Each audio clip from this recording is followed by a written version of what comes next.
السلام علیکم ورحمۃ اللہ وبرکاتہ۔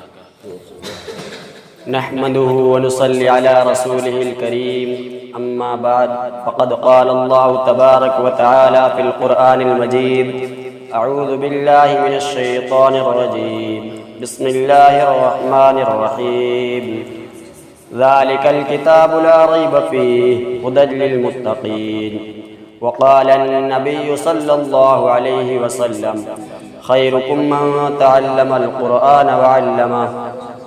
الہی رونق اسلام کے سامان پیدا کر، الہی رونق اسلام کے سامان پیدا کر، دلوں میں مؤمنوں کے الفت قرآن پیدا کر۔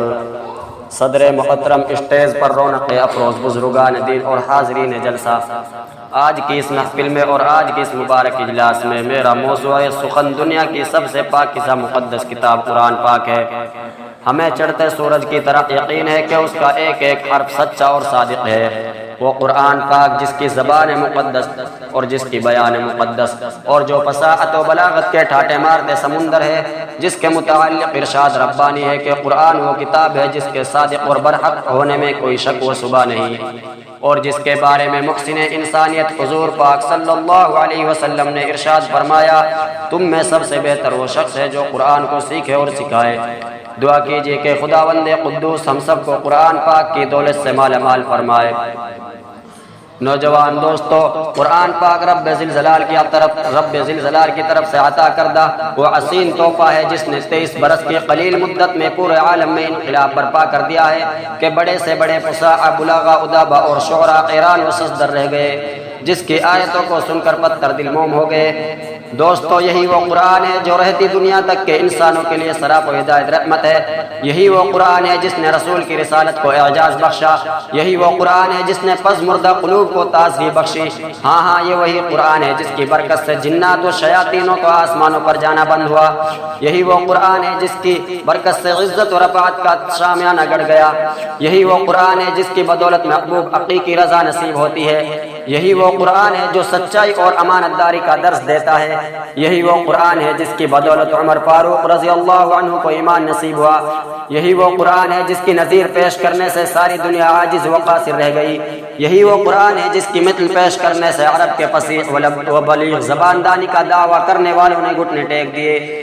یہی وہ قرآن ہے جس نے ضلالت و گمراہی کی دلدل میں پھنسی ہوئی انسانیت کو رشد و ہدایت کا پیغام سنایا۔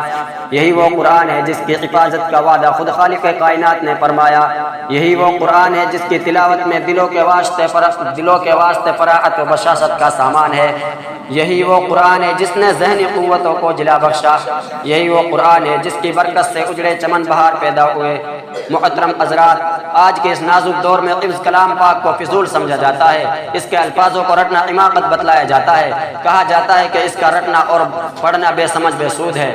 افسوس، صدا افسوس، ہم اس قرآن پاک کے بارے میں یہ خیالات کہ جس کے بارے میں شہنشاہ بطحہ تاجدار مدینہ سرور انبیاء جناب محمد رسول اللہ صلی اللہ علیہ وسلم نے ارشاد فرمایا کہ اقرأ وارتق ورتل كما كنت ترتل في الدنيا فإن منزلك عند آخر آیة تقرأها، کہ قیامت کے دن حافظ قرآن سے کہا جائے گا کہ قرآن پڑھتا جا اور جنت کے درجوں پر چڑھتا جا اور ٹھہر ٹھہر کر پڑھ، جیسا کہ تو دنیا میں ٹھہر ٹھہر کر پڑھا کرتا تھا۔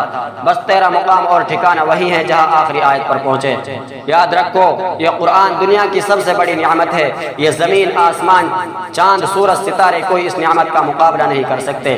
یہ قرآن رب کائنات کا مقدس اور عظیم کلام ہے، اور کیوں نہ ہو جبکہ اس کا اتارنے والا امین، جس کے ذریعے اتارا گیا وہ بھی امین، جس ذات پر نازل ہو وہ بھی امین، جس مقام پر نازل ہو وہ بھی امین، جس مہینے میں نازل ہو تمام مہینوں سے افضل، اور جس رات میں نازل ہو ہزاروں مہینوں سے بہتر ہے۔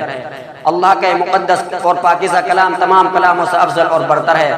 حدیث پاک میں آتا ہے: فضل کلام اللہ علی سائر الکلام کفضل اللہ علی خلقی، اللہ کے کلام کو سب کلاموں پر ایسی ہی فضیلت ہے جیسے کہ خود حق تعالی شان کو تمام مخلوق پر۔ اللہ کا دلارا اور خدا کا پیارا نبی کریم صلی اللہ علیہ وسلم ارشاد فرماتا ہے: جس نے قرآن پڑھا اور اس پر عمل کیا اس کے والدین کو کل قیامت کے دن سورج سے بھی زیادہ روشن تاج پہنایا جائے گا۔ غور کرنے کا مقام ہے کہ جب والدین کو اس گراں قدر انعام سے نوازا جائے گا تو خود پڑھنے والے کا مقام اور مرتبہ عالم کیا ہوگا۔ حضرات، قیامت کا میدان ہوگا اور ایسے 10 آدمی جن کے لیے جہنم واجب ہو چکی ہوگی۔ حافظ قرآن اپنی رب کی بارگاہ میں سفارش کرے گا، پروردگار عالم اس کی سفارش قبول کرے گا اور ان کو اس حافظ قرآن کی برکت سے نجات عطا ہوگی۔ مسلمانوں، قرآن کریم و عظیم برکت اور سعادت ہے جو روح خدا بندی ہے، معدن حیات، سرچشمہ زندگی ہے۔ وہ عرب کی قوم جو پشت سے مردہ چلی آ رہی تھی، دنیا جس کو ذلیل و حقیر جانتی تھی، کوئی ان کو اونٹ کی مینگنیوں میں کھیلنے والا سمجھتا تھا، کوئی ان کو جہل عرب کا خطاب دیتا تھا، کوئی ان کو جاہلین مکہ کہتا تھا۔ لیکن جب قرآن آیا تو جن کا نام جہل عرب تھا صحابہ اکرام ہو گیا، جن کو نفرت سے یاد کیا جاتا تھا، ان کو رضی اللہ عنہ و رضوا عنہ کو اعزاز ملا۔ جس زمانے کا نام جاہلیت تھا اس کا نام خیر القرون ہو گیا۔ وہ مردہ قوم جو کروٹ نہیں لے سکتی تھی، طاقت و قوت سے ایسی لیس ہو گئی جس نے قیصر و قسرا کا غرور خاک میں ملا دیا، بڑی بڑی سلطنتوں اور حکومتوں کا تختہ الٹ دیا۔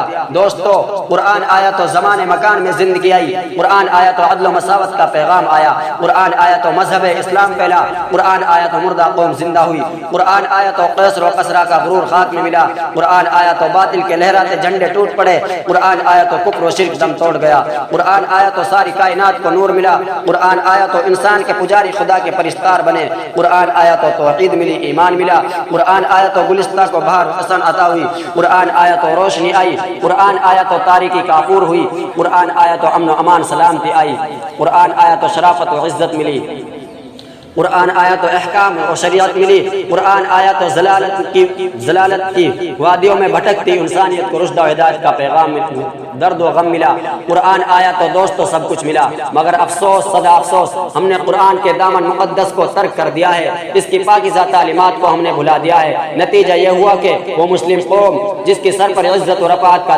تاج تھا، ذلت و رسوائی کی غار میں جا گری ہے۔ وہ قوم کامیابی جس کے آگے بڑھ کر استقبال کرتی تھی، ناکامی اس کا مقدر بن گئی ہے۔ وہ مسلم قوم جس کی ایک آواز سے افریقہ کے جنگل میں رہنے والے خوخار درندوں نے میدان خالی کر دیا تھا، آج ایک چوٹی بھی اس کا حکم ماننے کو تیار نہیں ہے۔ وہ قوم جس نے کبھی حکومت و سلطنتوں کا فرائضہ انجام دیا تھا، آج غلامانہ زندگی بسر کر رہی ہے۔ وہ قوم جس پہ کبھی تاریخ ناز تھی، آج ماتم کنا ہے۔ وہ قوم جس کی ماضی روشن تابناک تھی، حال مستقبل اس کا تاریخ ہے۔ مسلمانوں، سمجھو اور ہوشیار ہو جاؤ، غفلت کے پردے کو چاک کرو اور قرآن پاک سے وابستہ ہو جاؤ، ورنہ یاد رکھو ہم نے کبھی تاریخ معاف نہیں کرے گی۔ حاضرین جلسہ، جانثار صحابہ اکرام رضی اللہ عنہ کے کتب خانے میں قرآن پاک کے علاوہ کوئی اور کتاب نہ تھی، یہ اسی کو لے کر آگے بڑھے اور کامیابی ان کے قدم چومتی چلی گئی۔ وہ قرآن ہی تھا جس کی برکت سے بدر کے میدان میں 313 نے مکے کی